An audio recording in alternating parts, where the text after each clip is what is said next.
Software projects notoriously fail at high rates. The Standish report cites up to 70% miss their mark. How does ScopeMaster's automated analysis improve these odds, and is it even possible?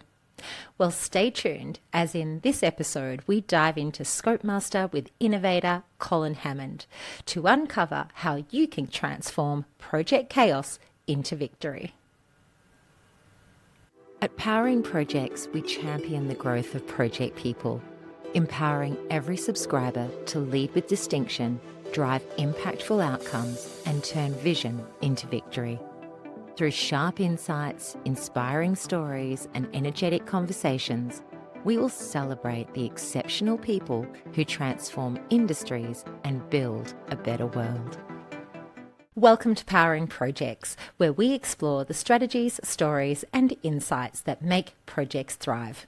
I'm your host, DK, and today we're thrilled to sit down with Colin Hammond, a 30-year IT veteran and the mastermind behind ScopeMaster, the world's first AI-driven software requirements analysis tool. Colin's built a career on turning complex software projects into successes, and he's here to share how ScopeMaster, rooted in the principles of cosmic sizing, is revolutionizing project scoping and delivery.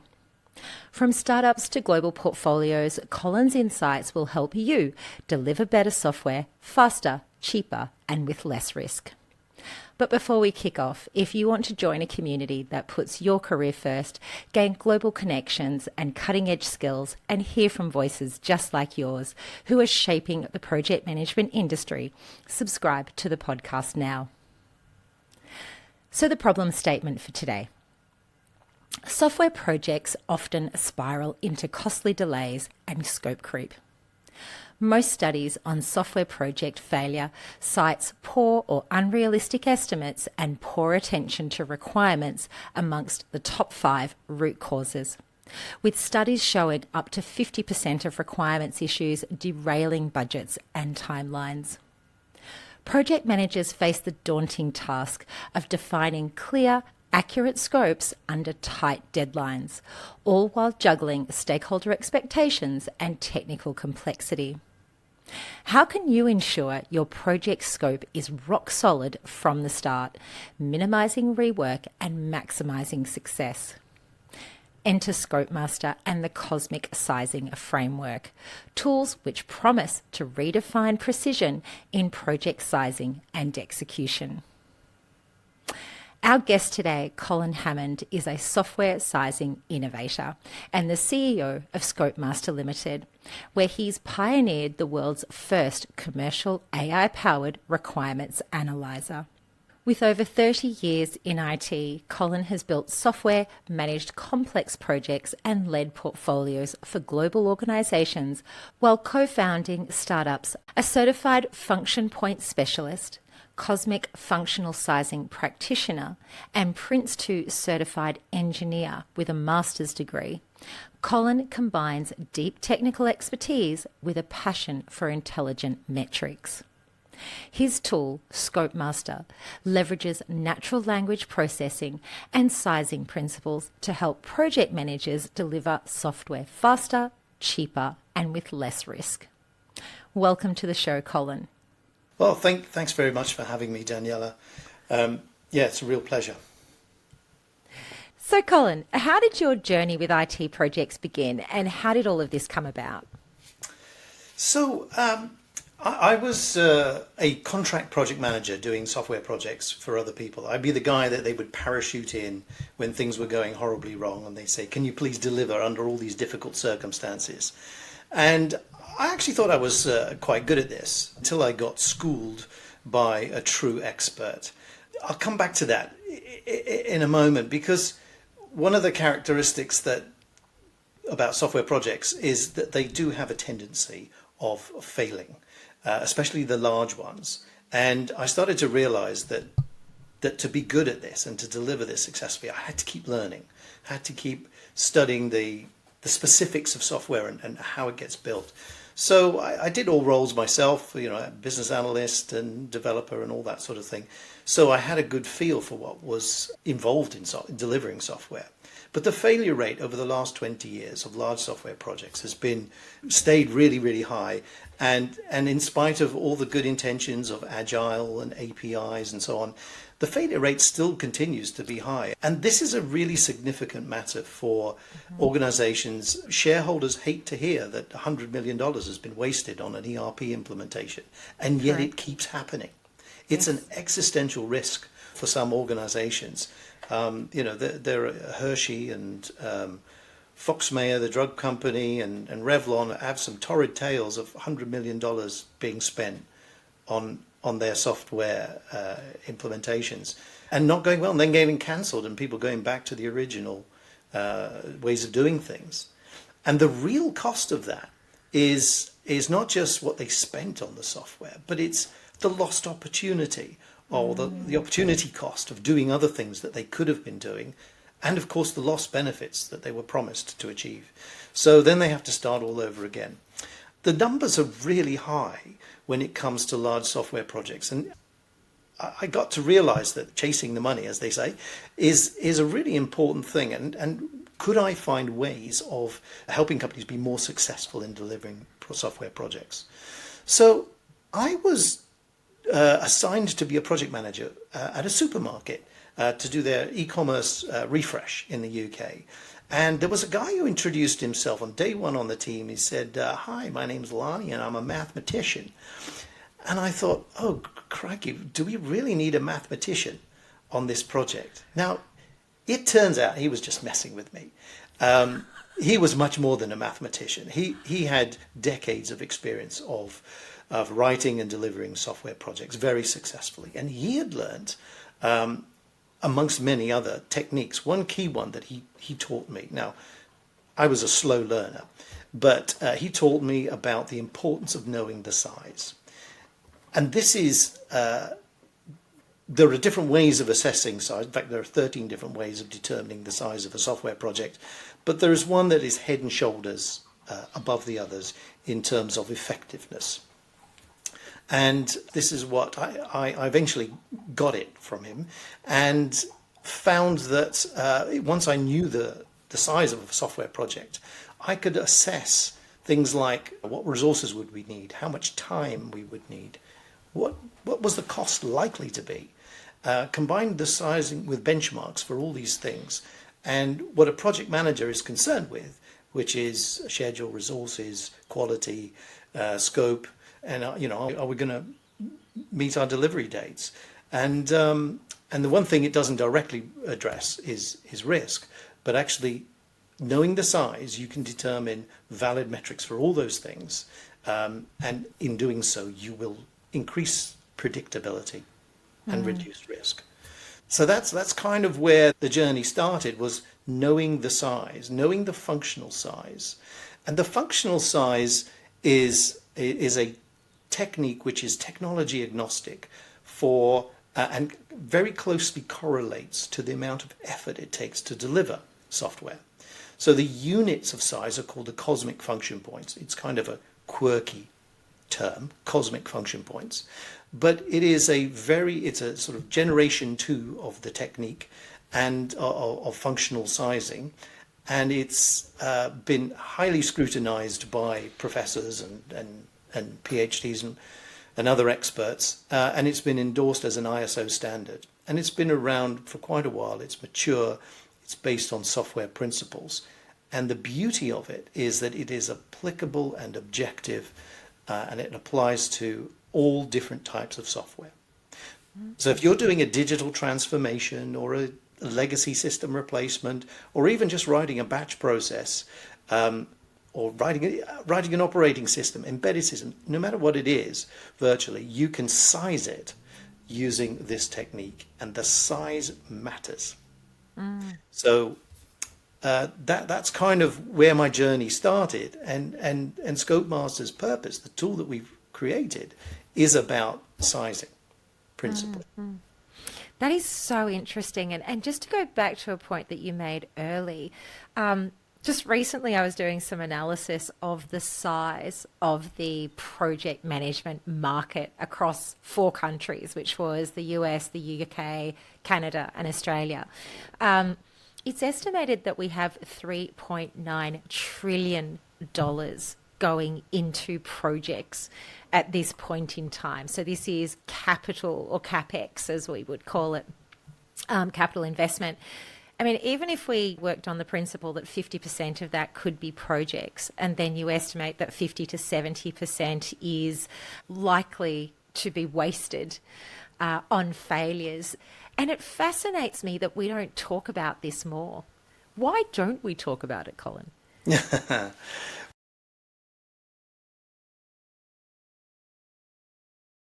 Well, that's a whole different space. Isn't it? Quite a lot of it is, I think, the software industry has enjoyed a sort of cozy arrangement whereby they say, oh, software is hard to size, therefore it's not a commodity. It's about placing people of a skill set in a team, and they'll deliver whatever you ask. That's a sort of the agile way of doing things. Now, and there's a cozy relationship going on whereby if there's a lot of rework, well, the incumbent provider actually enjoys higher fees. And so they will shun this approach to measurement, this approach to sizing. Things are changing, and we're seeing that now. So more and more people in enterprises are insisting on a fixed price. And the fixed price needs to encompass a flexibility in scope. And so being able to do a firm fixed price per unit or per cosmic function point is a great way to set up a contract, which gives both predictability in cost and some flexibility in scope in what you have to deliver. That's a very interesting concept, isn't it? A fixed price contract with flexibility in scope. I mean, Yeah. without using a tool like yours, it's almost impossible to do. You've got absolutely no idea what the scope changes are going to be. You don't even truly understand how much effort it's going to take to build what you've promised in the first place. It's just Yeah. fraught with danger the way that we operate at the moment. Yeah, and there's there's all sorts of strange and concerning things that go on, but like you said, the numbers are very, very large, and the Yeah. failure rates of the larger software projects, so we're talking anything like $10 million plus, Correct. remains at the same levels as it was 20 years ago, maybe even 25 years ago. There are some characteristics that are somewhat unique to software, and those are, well, to name two, probably the two most important ones, is that software work does not scale. It exhibits diseconomies of scale. So the more people you throw at a project, the more likely it is to slow down. The average productivity of the individual will reduce. Now, that's not necessarily the case with other kinds of projects. So some infrastructure projects, you can perhaps put more people on and things will go a little bit quicker. With software, that's less likely the case. Organizations like Google, Apple, Facebook, they've worked out that small teams are the key. Small teams of highly competent people are the key to success, and so Correct. they arrange things in that way. And that's part of how Agile has demonstrated success, is because it's about small co-located teams. But you only have to think about one of the characteristics about software projects is that the outcomes can often be unclear and unspecific. Now, that may be by design, or it may be just a factor of poor communication, or poor vision, poor guidance, poor leadership, or poor leadership engagement. So the importance of communication is particularly high on a software project in order to keep everybody on the same page as to, where are we going? What does good look like? What is the outcome? And the consequence of that is that the number of lines of communication between team members has a significant impact on the effectiveness of the team. And once you get above 7 people in a team, the number of lines balloons, and you just end up taking on more people who are just communicators and often miscommunicators. So Correct. that small teams is really where we're targeting. And then there are some behaviors that tend to go on in organizations, particularly quite political ones, where they say, oh, well, we've got this initiative we'd like to happen. We just need a project to deliver it on, or to deliver it with. I know we can lumber it on that big project and we'll get them to do our initiative as well. And so what happens is that the big project gets a bigger and bigger scope, and is more and more likely to fail. So Correct. And I think all of those points are really, really important. I mean, whilst I love the idea of your small teams, having worked on many large IT projects, at the end of the day, you know, I have had projects where I've had sort of 5 teams running, but I was very, very structured in the focus of each of those teams. And one of the things that I really learned very early in my career was that the relationship between the developer and receiving inputs from the user were really, really important. And I found that as I got on in my career and went on to other projects, the more people between the developer and the user, the less likely we were to succeed. And I saw it firsthand. You really need to make sure that those people are as close as they possibly can be, because if there is any filtration, as you said, people that are sitting in between acting as communicators, my job is to take information from you and give it to somebody else. So much nuance and understanding is lost in that transition, and it makes it really challenging for software projects. yeah, absolutely right. Absolutely Yeah. right. The whole ideal of agile was like for people to co-locate. So you would have Yes. a user, an actual user sitting with the developers. Correct. And what's happened is that's turned into a consultant representing the user community, or a Yeah. consultant representing the product owner representing the user community Yes. sits with the team. And so you've got that distance again. Yes. The second thing that creeps in is we use teams that are in other countries participating remotely. That makes life a little more difficult. It's not impossible. I mean, there are some great success stories. You only have to look at the Linux operating system. Always been remote people participating. The other thing is that we rely on the written word as the basis for our requirements and our communication. And English is not necessarily the first language of all the participants. It's a wonderfully flexible language. And some people take great pride in writing beautiful, flowery, Shakespearean style English. Unfortunately, that leads to misunderstandings. And Yeah. misunderstandings leads to rework. Absolutely. And then bad things happen. Absolutely. I agree with you on all those points. That's why I must say last week I responded to a post on LinkedIn about Apple's new AirPods that translate for you. And I responded back to the LinkedIn author, and I actually said to him, imagine how this is going to change meetings when you do have people that are overseas and part of your project team. Language was originally a really tough barrier, right? I've worked with all of the big software players across the world, and I was always very fortunate in that the stronger of the players would come and co-locate with us in the country where we were.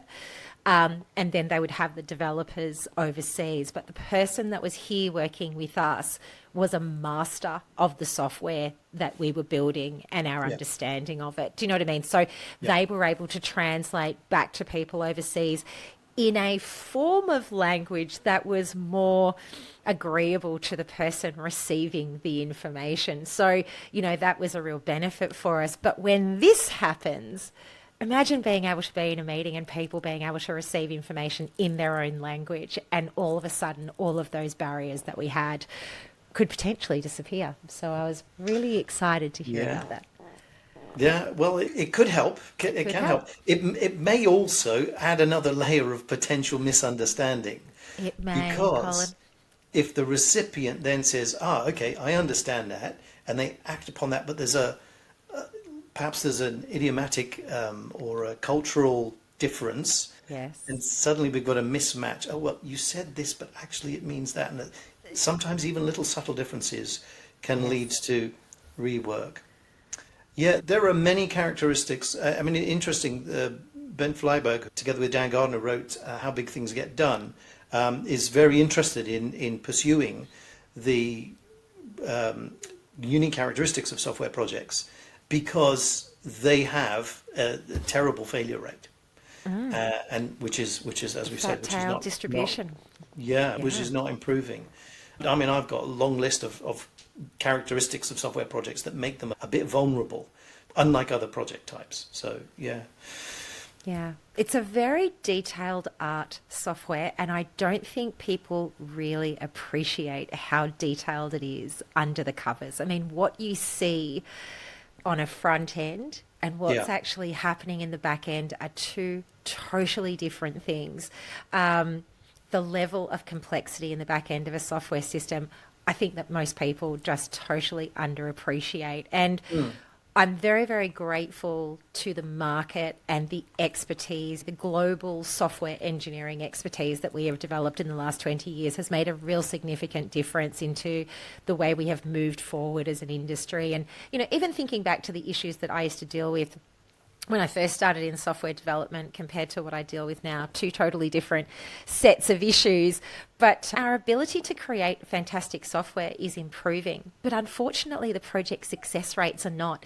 And that's why, Colin, I often wonder, as much as we can say there's something unique about software, I actually am starting to believe that there's something unique about human beings that makes this really technically challenging for us. And I don't know that it is the domain as such. I'm not as convinced anymore, but you might convince me.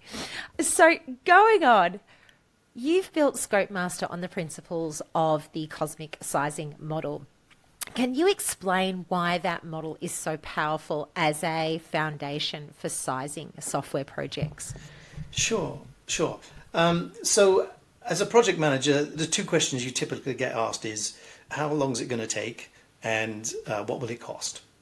So how long is it going to take? You need to be able to work out some means of determining, okay, if we deliver at this rate, how many months will it take us to get to the point of done, knowing our scope? With the question of cost, it's about effort. In software, it's all about the cost of the effort. And the effort turns out correlates extremely well to the number of cosmic function points. So this technique was devised back in the 90s, built on the original concept of functional sizing from back in the 1970s, and it's an evolved and improved version of that. And it's based on assessing principles of how software works. In other words, how data gets moved and stored and retrieved within software. It's completely independent of any technology. So you could read a set of requirements and manually work out what's going on with the data, where it's moving, how it's being stored and retrieved, and then determine the functional size or the number of cosmic function points from that. Once you know the function points, you can then use either benchmark data or historical data or rules of thumb to help you work out how long is it going to take, what's our pace of delivery needs to be, what are our quality metrics in terms of defects per function point, and when are we likely to be done, how big the team is going to be, and when are we likely to be done. So knowing the size gives you that early insight into how big, how long, and how expensive. Estimation of the size you sometimes have to do when you don't know all the requirements. But there are some things to bear in mind, such as all projects change their scope. So you have to accept that there's going to be some change in scope, and you can factor that in. And we know from history that almost all projects change in scope about 2% per month if they are well defined, or higher rates if they're not. So you only have to multiply 2 or higher rates by the number of months, and you can see how much your project changes from beginning to end. So a 24-month project changing at 3% a month is going to be vastly different from where you started. Correct. That is invaluable information, Colin. Like, that is right out there. Like, even to think, if you were an organisation that used ScopeMaster across your portfolio, after a year or two, you would absolutely see which systems suffer from scope creep at higher percentages versus lower percentages. Oh, yeah. Which gut feeling, my automatic response to that would be, well, the less complex systems will have less, not necessarily scope variation, but less rework required. And if the rework is required, it would be less time. But that's only a gut feeling. There is absolutely no science behind any of that. So now you're starting to say, well, you've built a tool that gives us the science that we need to put more realistic concepts in front of our leadership teams to say, okay, based on what we know, we estimate that it's going to be probably a 30% change over 24 months. That's amazing. Well, in fact, those numbers almost fit perfectly with one of our clients who has been using the tool on one project that they're delivering. I can't talk about the specifics. It's in the defense, and that's exactly what's happened. Because not only does ScopeMaster read the requirements, assess the size of what is written, but it can also give you insight into what is missing. In other words, the scope that you are, that what we call the knowable unknowns, which is what else are we likely to need to add into our scope by the time we've finished, which wasn't specified right at the beginning. ScopeMaster can read a set of requirements, assess the size, give you feedback on the quality of those requirements, which in itself is really valuable, helps you refine them. Tell you what you've missed. And tell you what you've missed. Yeah. Now, it doesn't tell everything. It doesn't solve all the problems with quality of requirements, but it will expose 9 out of 10 categories of requirements quality. And this is really interesting because when I look back over, historical projects that I've done, you would be shocked at how we missed chunks of things. Yeah, or we totally underestimated complex chunks of things. That just pays for itself, just to have that knowledge. Even if ScopeMaster only picked up on 2 or 3 domains of the software development that we had overlooked in our scoping, like that pays for itself, because that is things that I would not otherwise have costed for, I would not have timed for, and the embarrassment, the reputational damage of having to go back and admit we missed this. And it happens on a regular basis, and we all accept that we're human and we don't want to throw anyone under the bus, and it's all a learning opportunity. Yeah, but when you set someone a time and a budget, it's, really difficult conversations to have. So I think it's just invaluable, isn't it? That's right. I mean, in all software projects, there are unknowns, right? Yes. Sometimes there are technical challenges which you just wouldn't have known, you couldn't have known, or the scope changes because the world changes. And there are things that you couldn't know before you start. And if you can predict that there are areas of risk, then you can actually as a project manager, proactively target those things. But then there are basic knowable unknowns, and it comes from analysis of the requirement. A lot of it comes from analysis of the requirements, analysis of what we know already, and doing the hard work, or in the case of ScopeMaster, you let it do it for you. It can expose those things, and quite often we see early estimates are half of what the ultimate estimate, or even less than half of what the ultimate estimate is likely to be. So we'll get a set of requirements from a customer or prospect, we'll put them through the tool, a few minutes later it will say, this is the size of what you've given us. However, there are these ambiguities and there are these likely missing requirements.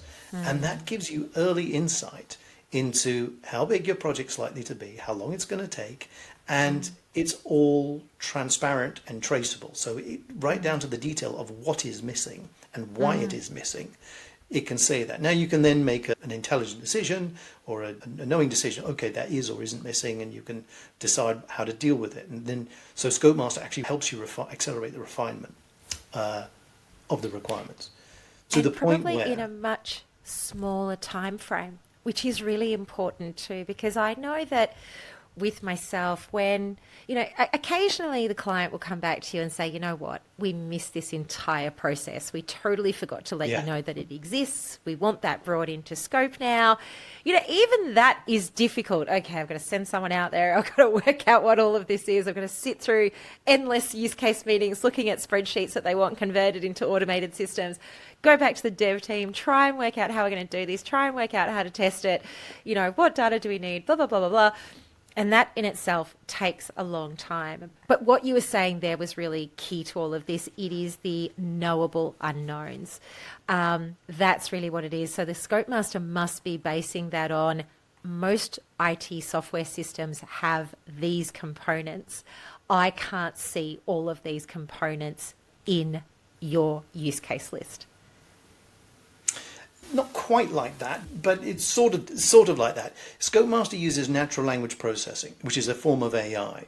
At the current moment, we don't use large language models, and that's actually a plus because we get predictable results, and they're fully transparent, and they are consistent. So if you put the same requirements in twice, you will get exactly the same result every time. And that transparency gives people reassurance that the tool's not making stuff up. It gives you feedback, instant feedback on what you've written. Now, a fast feedback loop is the essence of Agile. That is what Agile is all about. So when you write the requirements, it actually gives you specifics. Well, this is what's good about it. This is what could be improved. This is how it relates to all the other requirements in the set.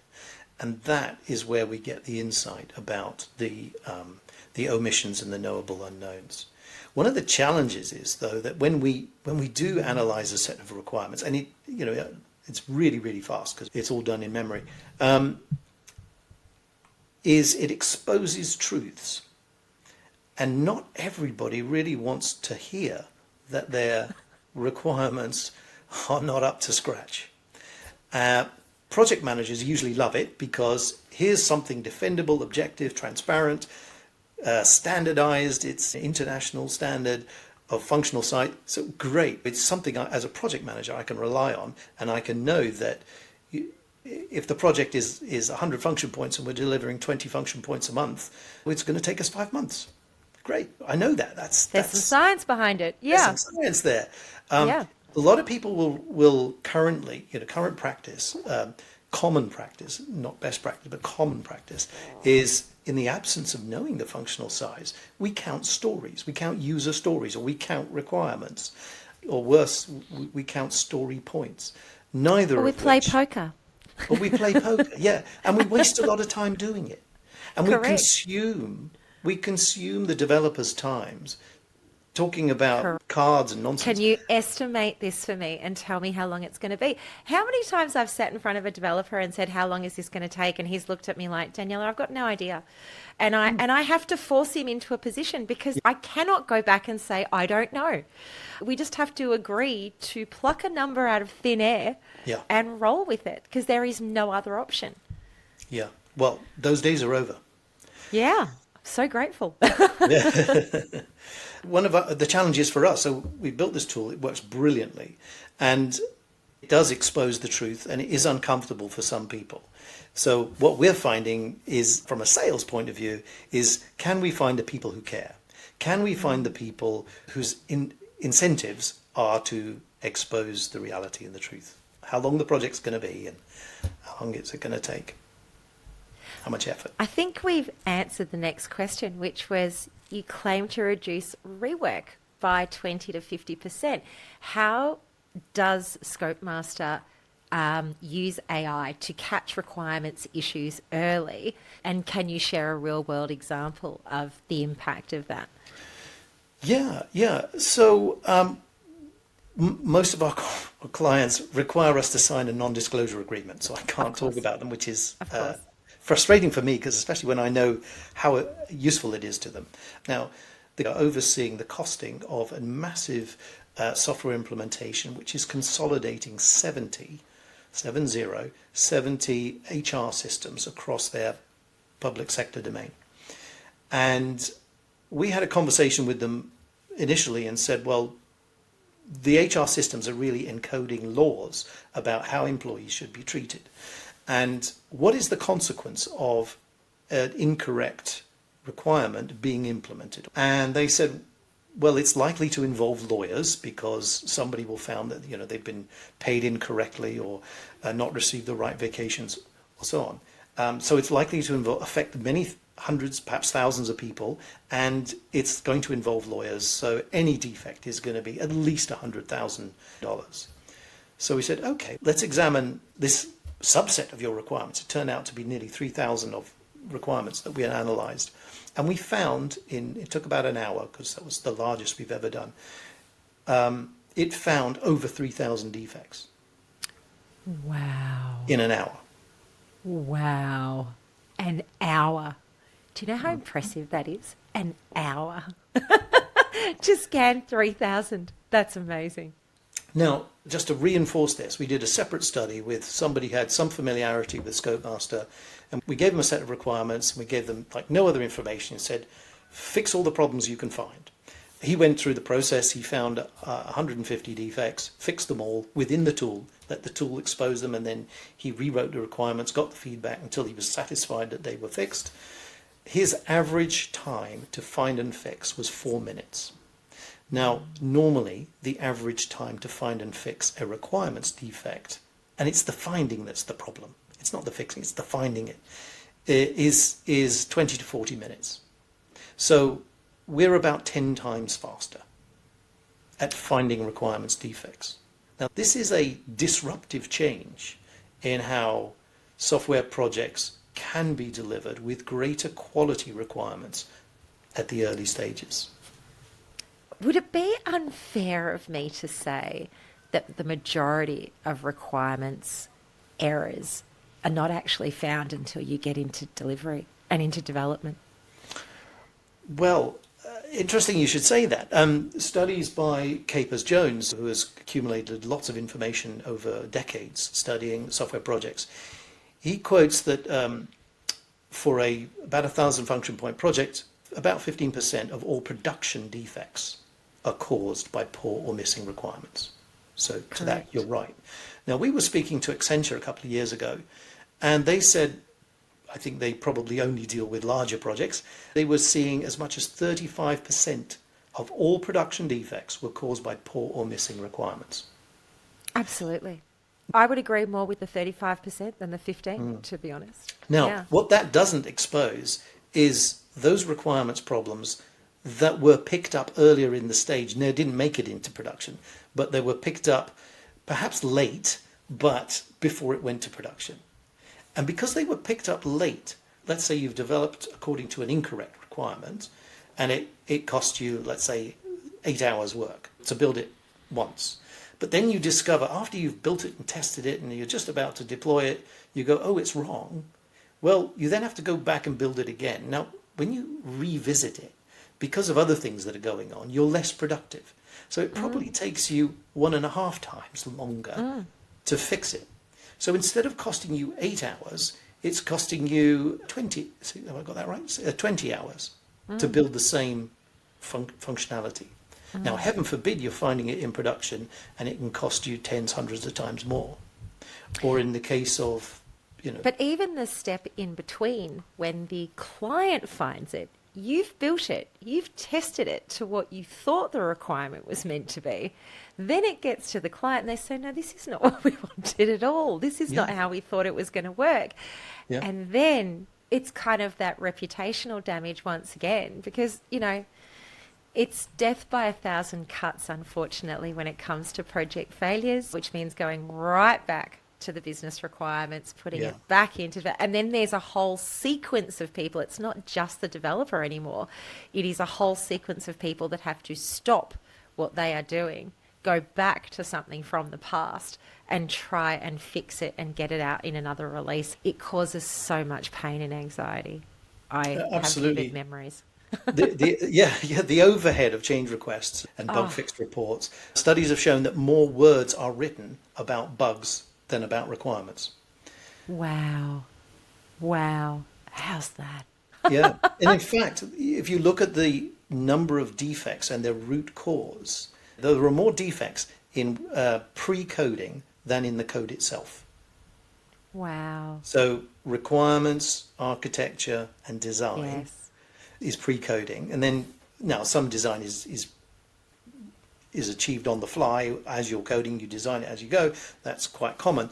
But nevertheless, if you were to stop and think about the design, if you could before you wrote it, it's the pre-coding where the larger density of defects lies. Which then draws me to another question, Colin, which is, what is the quality of our agile implementations if that is happening? Because the whole point of agile was I have a cross-functional team that sit together and work on each requirement as it comes through. So you've got BA-like people, you've got your chickens and the pigs who are the main meal, as we say. You've got your developers, you've got your testers. They're all meant to be working in this little unit, close-knit unit, to stop those kinds of things from happening. The reason I bring this up is I have seen varying implementations of Agile that are so wagile that it really stops the good work that was intended for that methodology. It disables what the original intent was. Does that make sense? Yeah. I often think it's helpful to think of Agile, because there's lots of things that have evolved on the back of Agile techniques. So continuous builds, continuous integration, automated testing, all that good stuff. Agile in its essence is about a fast feedback loop with the customer and the developer. Correct. That's where it started. That is the nugget Yes, of how it started. yes. Yeah. Fast feedback loop between the user or the customer and the developer. Now, what we often see is a co-located team of people, but it excludes the customer. It excludes the user. So we have a developer, an architect, a UI person, and a tester, and a backend database, and they're all sitting together doing stuff. But the user is not in the room. That is one area where things go wrong. It could also be time zones or the availability of domain experts, all sorts of reasons why that user isn't in the room. But for Agile to work, that's what you need. Correct. And I must say, as much as everybody has their own personal opinions of Elon Musk, and I'm not going to say anything more, but he has this very thing nutted out so well. The way he uses the X platform to ask for direct feedback from users, and his developers are on the platform listening, watching, asking questions constantly. He has that feedback loop going, whether it be about Tesla, whether it be about the X platform. He's constantly reaching out to people and saying, do you like the algorithm? What's working? What's not working? That's a great idea. And he's constantly assessing that directly from the user base. And I think that is part of his success, because he uses that for fast feedback loops. Yeah, absolutely. Well, he's learnt, and he's often quoted for saying this, that before we start automating something, is let us challenge the requirement. Correct. He refers Get rid of dumb requirements. That's what just he get says. rid. Get rid. Yeah. And the interesting thing is, when you get rid of that requirement, you shrink your functional size, you increase your likelihood of delivery, and good things happen. So, so love him or hate him, he's absolutely right on that. You know, if you can shrink the requirements down to a smaller, the optimum size for an agile project is around about 500 cosmic function points. And that is what can be delivered with a team of about 3 or 4 developers. I'm not going to quote months because it depends on domains and skills and so on. But 3 or 4 developers should be able to work on that. And that is right sizing the teams. You've got 3 or 4 developers, maybe 1 or 2 testers, a BA, and maybe some other specialists.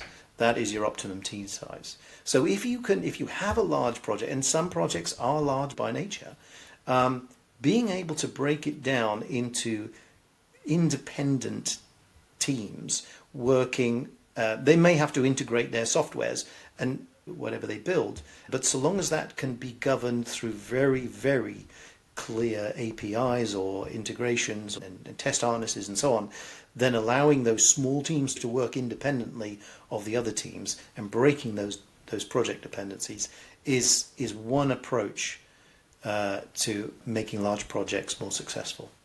I am a big believer in the large agile project. I've seen it done successfully multiple times. But as you say, these teams were totally independent. They had their own runway and they invested a lot of time in the structure, method, and tools that they would use before they began. So we would dedicate, maybe 3 months worth of sprints just to what are the tools we need to develop? What is the cucumber testing we're going to run? How do we get our own test platforms so that everybody can test and deploy on a regular basis? And I think back to that original Spotify video, which is always my go-to for explaining how good Agile works. But they really had all of that nutted out. And I think it's, we seem to have forgotten. We're not talking about those things anymore, but I think they're invaluable. Let's go on to how does ScopeMaster integrate the sizing metrics like Cosmic and IFPUG function points to deliver value to project managers? Yeah, sure. So the original concept for functional sizing, which is how this whole journey started, it was created by an IBMer called Alan Albrecht back in 1974. That is the IFPUG functional sizing method.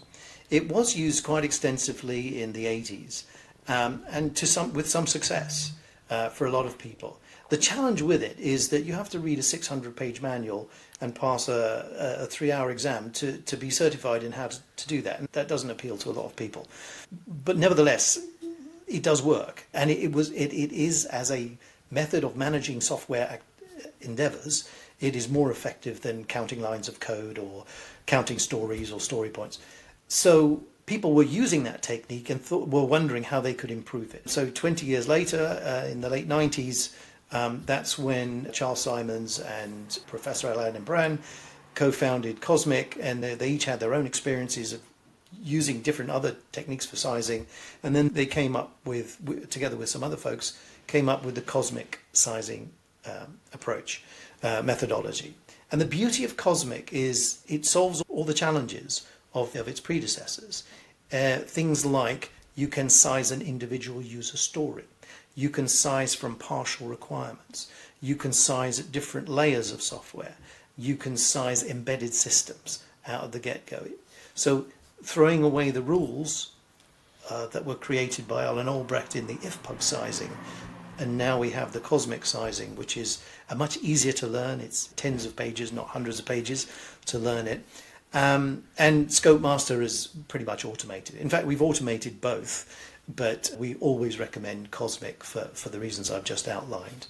And the reason that gives value is because it gives early insight into how long is this project going to take and how much effort is it going to be, or how much is it going to cost. So you can make really good executive decisions before you've written a line of code. You can say, should we invest £1 million in this? Oh, actually, it's going to be £2 million because ScopeMaster's told us about the knowable unknowns. It's going to be 2 million. It's going to take 2.5 years. Is that the right thing to do, or should we do something else? And making that early decision about scope and what you're going to do, that has huge value. And that's how you avoid these catastrophes. Yeah, absolutely. Just even talking about it, I feel this sense of I can be much more masterful in my domain by having this information available. And as you were speaking, and I was thinking, okay, how would I use ScopeMaster? And I'm thinking through it as you're talking. And at first I thought, well, you'd just use it for scoping and then that would be it. But in fact, no, you would maintain it the whole way through because of that concept of my scope is going to change. So I need to be constantly evaluating this. And even if I close these use cases out and I can see it whittling down, you know, as we do with our velocity reporting or our earned value management, whatever it may be, you can still always monitor what have I got left and how much is the system telling me it's going to take. And if I add some more, how does that change things? It's a wonderful tool. It's so powerful. Yeah, it is. Yeah. We were speaking to a bank in London at one point, and they said, well, we have our entire team of 20 take 1 day every fortnight to discuss and estimate the stories for the rest of the fortnight. That is 10% of their effort just on estimation. Yeah. And this eliminates it. Yeah. I mean, it's minutes. And I'll be honest, the last program that I was a part of, every time we had to replan that, it was a 3-month activity. Yeah. From the moment we realized we had to replan to then getting, at any point in time, we would have somewhere between, 5 to 7 of, I think there was originally 20 projects. So we constantly had projects running in this program. But every time something happened and time blew out, by the time we estimated it, got it down in a PowerPoint, socialized it with all of the executive leaders, got it up to the leaders for approval, had to go up to the board for approval. Then by the time we waited for a decision to come back down, it's a 3 to 4 month process. To think that the scoping and estimation would be so much closer to reality and of much higher quality, and you could speed that up to a much smaller time frame, all of a sudden, the iteration that you go through, it just blows it out of the water. Yeah. It's just amazing, the power that it gives you and the time saving. You're absolutely right. We're very conservative when we say if you measure the functional size on a project, you are likely to be at least 10% lower cost, or lower effort, should I say, compared with those people that don't track the functional size. Because it gives the project manager this transparent visibility. I mean, just in the estimation effort alone, you're going to save 10% of your effort. But then it also gives you this predictability. We were speaking to a Gartner a consultant the other day who's working with an Italian company, and he says, well, we quote 20%. Organizations that measure functional size are going to save 20% of their budget. I would say it's even more than that, Colin. I think you're being very conservative. I think give it another 2 or 3 years of ScopeMaster and you will be able to put some much more detail around that figure, and I think you will really blow up the market. All right, so moving on to the next one, software projects notoriously fail at high rates, with the Standish report consistently citing up to 70%. So how does ScopeMaster's automated analysis improve those odds? So we've touched on some of the subjects already. The concept of shift left, which it makes a lot of sense, and what that is, it's about addressing quality early. So shift left is the concept of let's get everything right as early as we possibly can in the life cycle so that we're not fixing it later when it can be tens, hundreds or thousands of times more costly, as we just talked about, to fix later. So if you are fixing the requirements, which is pretty much the ultimate in shift left, if you're fixing the requirements early and not building the wrong thing and then having to rework it, that's in the essence where that value comes from. Now, ScopeMaster automates quality assurance of the requirements. It automates the sizing of the requirements. And those are direct effort saved. So if you were doing that work manually, it does in minutes what you would otherwise do in hours. But importantly, some of that analysis work doesn't happen. So for instance, CRUD and use case mapping, which may or may not happen on your project, is important and valuable work to be done. But it just tends not to happen on larger projects because it's too time consuming for a human to do. But the machine can do it, so that's great. The interesting thing, though, is that there are consequential benefits of using ScopeMaster. So if you know the size, as we said, you can save 10% likelihood just from predictability. But also you're delivering value faster because you're doing less rework because you got requirements right sooner. And you're delivering value faster to the customer because of the less rework. What you're building it right first time. So you're delivering value faster, so they get more value sooner. You're also not finding those nasty requirements defects in production, which are horrendously expensive. So there are direct benefits of the work it does that it does automatically, you don't have to do manually. But then there are these consequential benefits which are probably greater. Now you think of software is now a competitive advantage for most organizations. If you deliver your competitive initiative earlier and it's high quality, than your competitor, then you grab this lion's share of the market. And, there's a lot of land grab for new companies and even old companies trying to adapt to new ways of working. The ability to deliver faster, better, and cheaper becomes a competitive edge. So many companies, perhaps with the exception of mining, or maybe even there's aspects of that too, that work out how to deliver competitive advantage through software will be the future top companies in the stock market. So, and perhaps similarly with governments. So governments that deliver their IT projects with more certainty at lower cost because of these techniques, they actually have more money to raise the standards of living and less waste. Exactly.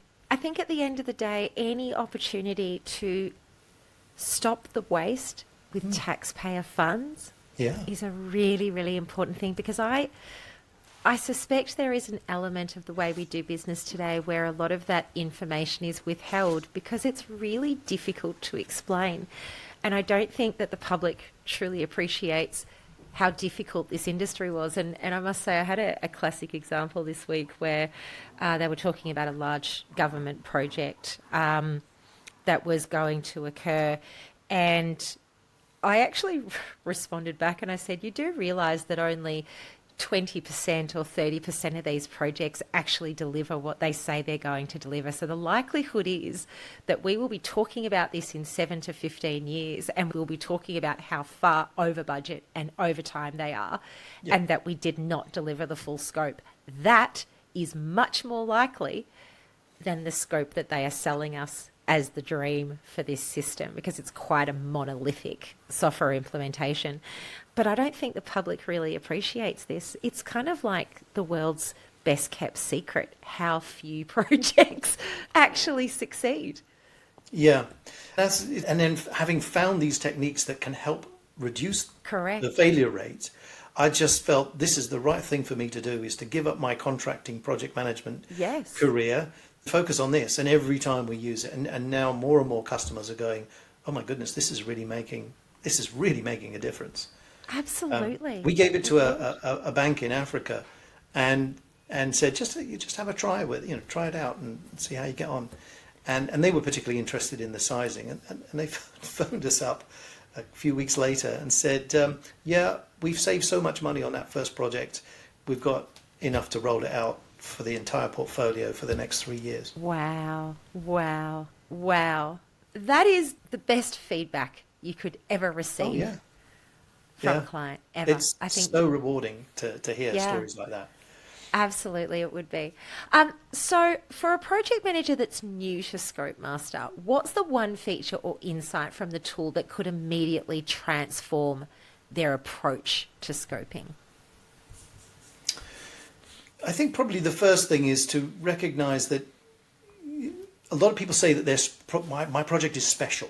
My project's different from every other HR project. The reality is there will be certain characteristics, and they're relatively small, which may well be special. And yes, it's a different organization, so on. But in essence, yes, you can measure the functional size, and knowing the size actually gives you really good, clear, together with some benchmarks, gives you clear guidance on, and transparent. So this is for a project manager to say, I don't have to burden my development team's time with estimating discussions. I just take the user stories, take the functional requirements, put them in the tool, and it will give me these sizes, the size it says and the size it's likely to be, and it's fully transparent. Now that arms the project manager immediately with insight and says, look, it's 1,000 function points. We're not going to deliver this in 3 months. It's never been done. So no matter what the developers say, it's never going to be done in 3 months. So let's be realistic. Let's say we're an average organization. Our production rate is, let's say, 8 hours per function point. That's what we should be anticipating. Let's be realistic and not over-optimistic, because one of the challenges with software estimation is that people tend to be over-optimistic. Said, we're a great team, we'll deliver this in next to no time. And they haven't, sort of looked under the covers. And then they realise they've missed 30% of the scope. Yeah, and then that happens. Yeah, or they deliberately omitted, we won't talk about that. because we want the work, and so we'll just carry on doing it. Correct. So there's lots of cognitive biases that come into play as to and misbehaviors, all sorts of things that can scupper a software project.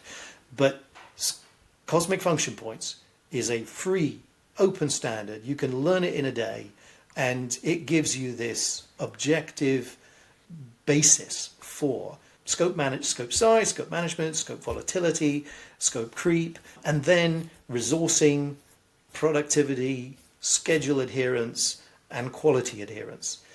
As I said before, it helps you with valid metrics for all of those things, which are transparent. The one thing it doesn't directly address is risk, but it saves so much time in the other areas. And if you are doing good stuff with functional sizing as the basis for your project management, you actually are going to reduce risk as the outcome anyway. So indirectly, it helps risk.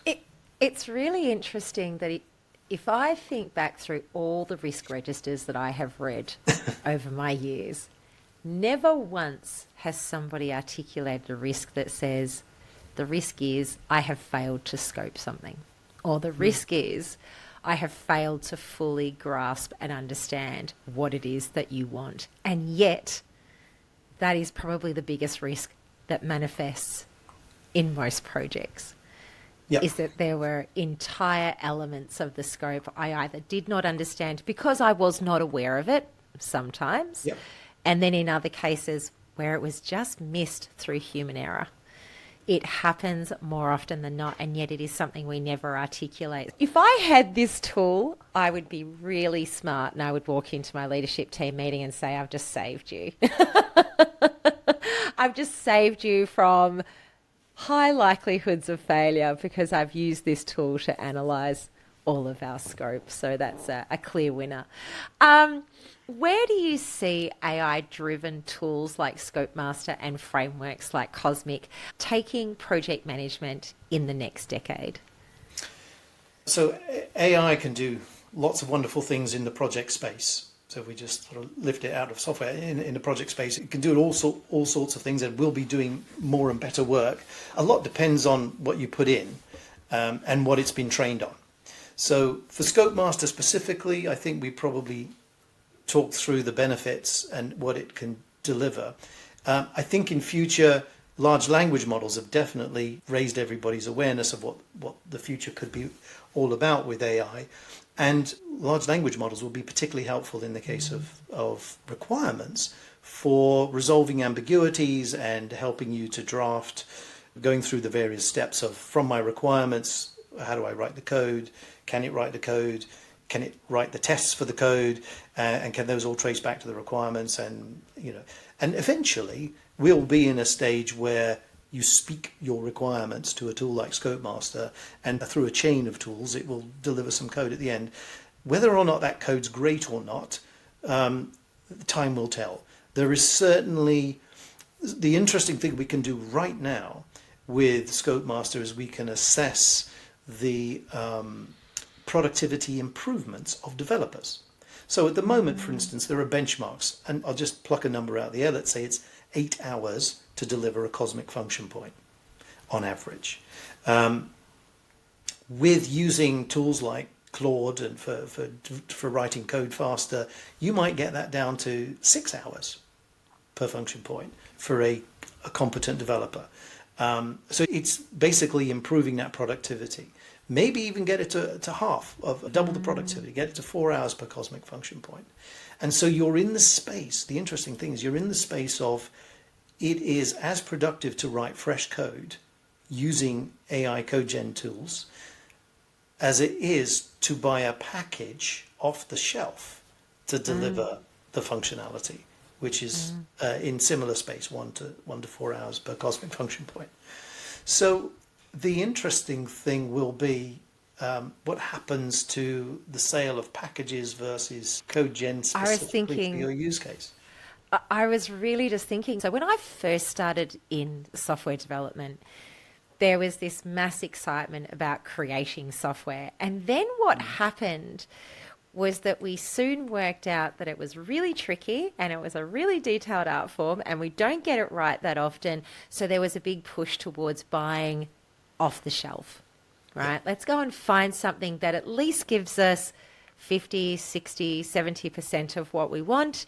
Then we'll try and negotiate with the developer to build out some bespoke elements if we need it, or we will discourage the business from ever building bespoke because then we have to maintain it, and that means we need to hire in skills, and it's always really tricky. But we were really, I saw this massive push towards let's just buy off the shelf because we don't want to make the mistakes of the past. But what you're saying now is the pendulum could swing back the other way, because with the LLMs partnering with other AI tools, if you're able to build bespoke software for exactly the task that you need within your organization, why would you buy anything off the shelf? Especially if the production time frame for that has reduced to 50 or 25% of what you would have invested 5 to 10 years ago. Absolutely right. Yeah. And the other thing is that there's going to be more importance than ever on the articulation of the requirements, articulation of the need, the goal, the vision, the objectives, the business requirements and the functional requirements and the non-functional requirements. That will become a more significant portion of the effort to deliver software, and the coding and the testing of the code will become smaller compared to where it is at the moment. So we think focusing on requirements analysis, deriving as much insight from that requirements analysis is an important space to be in, and it will continue to be important in the future. I think I totally agree with what you're saying, and the reason I agree with it is more often than not, and this is in my humble opinion, when I join an organisation to build some software and I say, could you please pass me your operational process? Very often I will get the, we don't write down our processes. You're going to have to go and speak to 10 people. And that's going to take me 6 weeks because I have to book in a meeting 2 weeks in advance because they're always really busy. And at the moment it's month end, so I can't see you. And my boss said I didn't need to speak to you. He wants to put someone else on the project because I'm too busy. And as all these things unravel, 2 months have passed and I'm still just trying to write it down for the first time, let alone understanding if it's complete and if it's accurate. And I can't be the judge of that. And then what happens is, well, I invariably send it back and I say, can you please read it? I know from the comments that it hasn't been read very well. And therefore, I also know that if I did make a mistake, it's not been found. And I'm about to pass this to a development team and say, go and write some test cases about this and let's assume that that is accurate and right. I mean, all of these things just get dealt with so beautifully through ScopeMaster. And I think that in the future, if you're able to add that language tool that allows people to just explain it, and ScopeMaster can say, okay, I spoke to 5 different people in the business, I got them all to explain the way they execute this process, and they didn't have to come to a meeting, they could do it in their own time, just talk into the tool, it collected all of that information, and then it came back and told me, these are the requirements, these are the use cases you need to build to. Yeah. Well, that may well happen. Yeah, we don't do that. I hope it does. Let's hope that's on your roadmap. I've just written it for you. It's an interesting idea. It turns out a lot of the software that gets written these days is either a rewrite of an old system with some improvements, or it's a rehash of existing software that may be out there in the public, free software or public domain software. We're just assembling components to deliver something, and the actual innovation that there may or may not be in there is really quite small. Mostly it's about assembling, integrating existing software pieces.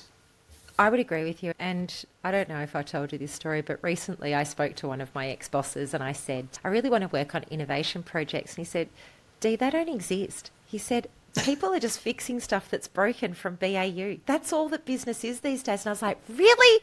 Is that like that? Yeah. There must be more to life than just fixing one miserable problem after another. Well, yeah, business problems are opportunities for new businesses.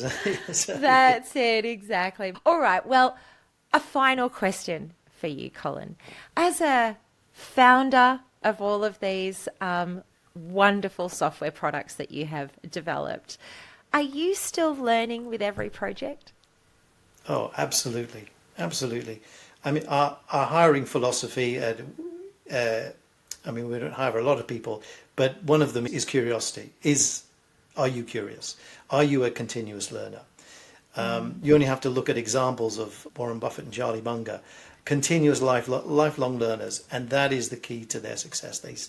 We're in our domain. We're software and software requirements and metrics and so on. That's our domain. We are continuously learning, and we embrace anything that disproves the journey that we're on. Rather than push it away, we will embrace it and adapt accordingly. So I think there's an open-mindedness that is important in this field, because yes, cosmic sizing is, to our knowledge at the moment, is the best way of sizing and managing software endeavors. There could be something better out there in the future, or there could be something better out there right now. We haven't found it yet, and we will embrace it and reflect upon it when we see it. So yeah, continuous learning and curiosity is really important. So yeah, our roadmap for future capabilities of the ScopeMaster application suite is constantly evolving according to what's possible, what our feedback from our customers, and what we learn on the journey. It's amazing. All right, our key takeaways for this session. Would you like to talk us through it? What do you think the key takeaways are? Let's reflect on, I think, first of all, about where we started, which was about software projects. Large software projects suffer from diseconomies of scale and are continually likely to fail. The only way that you can prevent failure is by being proactive and doing things that will knowingly mitigate that outcome. One of which is, as we've talked about, knowing the size, and knowing that shrinking the size is important. So I think that's number one, is pay attention to size. Step two is, how do you measure size? Well, we recommend the cosmic function points. You can use other techniques, but we would recommend that. The number three is probably about quality. For all software to be delivered successfully, you have to pay attention to quality from beginning to end, and also reflect on the cost of quality, or the cost of poor quality. If you look at the root cause of any defect in a project and then say, well, what did that actually cost me? I think that's pretty important to pay attention to the cost of quality, because doing it right first time, getting it right first time, building it right first time, and giving yourself enough time to write it right first time with the right architecture means that you will deliver outcomes faster, better, cheaper.